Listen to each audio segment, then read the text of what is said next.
بسم اللہ الرحمن الرحیم۔ السلام علیکم ورحمۃ اللہ وبرکاتہ۔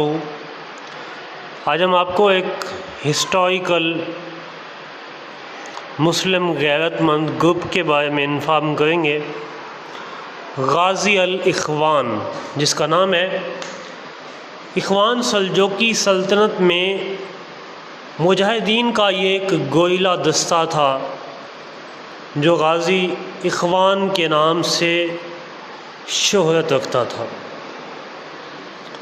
یہ اپنے بجٹ پلاننگ اور تمام معاملات میں خود مختار گروپ تھا، حتیٰ کہ یہ بادشاہ وقت کو بھی جواب دہ نہ تھا۔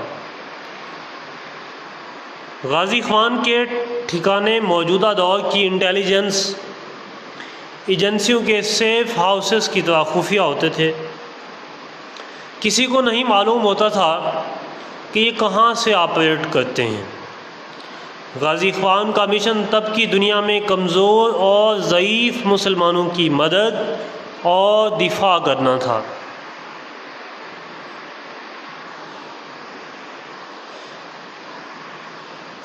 سلجوقی عہد میں غازی اخوان کے کارنامے زبان عزت عام و خاص تھے۔ صلیبیوں پر ان کا خوف سوار تھا۔ ان کے خوف سے کوئی بادشاہ بھی کسی غریب پر ظلم کرنے سے پہلے ایک بار ضرور سوچتا تھا۔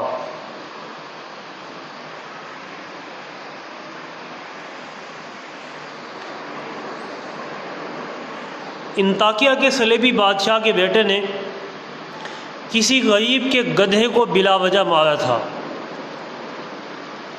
کسی غریب کے گدھے کو بلا وجہ مارا تھا۔ غازی اخوان نے صلیبی بادشاہ کو مجبور کیا کہ وہ سرعام غریب سے معافی مانگے۔ یعنی اتنا یہ عظیم دستہ تھا مسلمانوں کے لیے۔ ایک دفعہ غازی اخوان نے بازنطینی حکومت کی قید سے بدلے میں ان کے قیدی دے کر کچھ مسلمان قیدی چھڑا لیے۔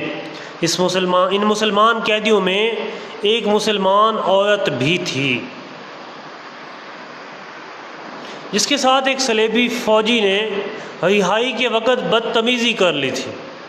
اس مسلمان خاتون نے غازی اخوان کو شکایت کی۔ چند دن بعد غازی اخوان نے بازنطینیوں کے کئی نامور افراد کو قیدی بنایا۔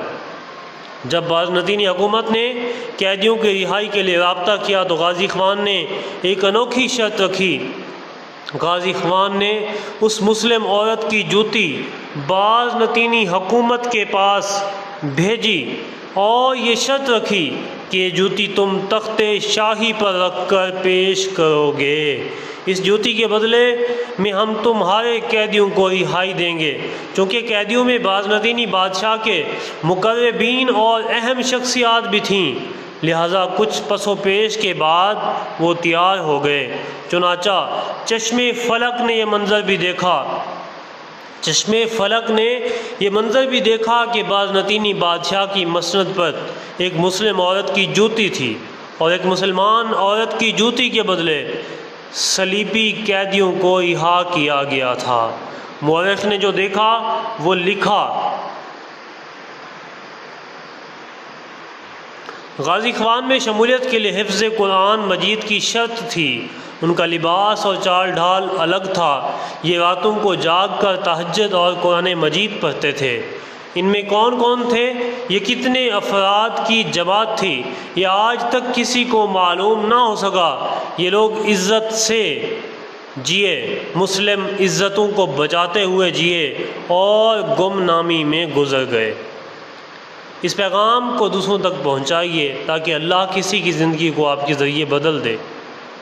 لازمی نہیں ہے کہ دین اسلام کے لیے کام کرنے کے لیے آپ علل اعلان باہر نکلیں، سامنے آئیں۔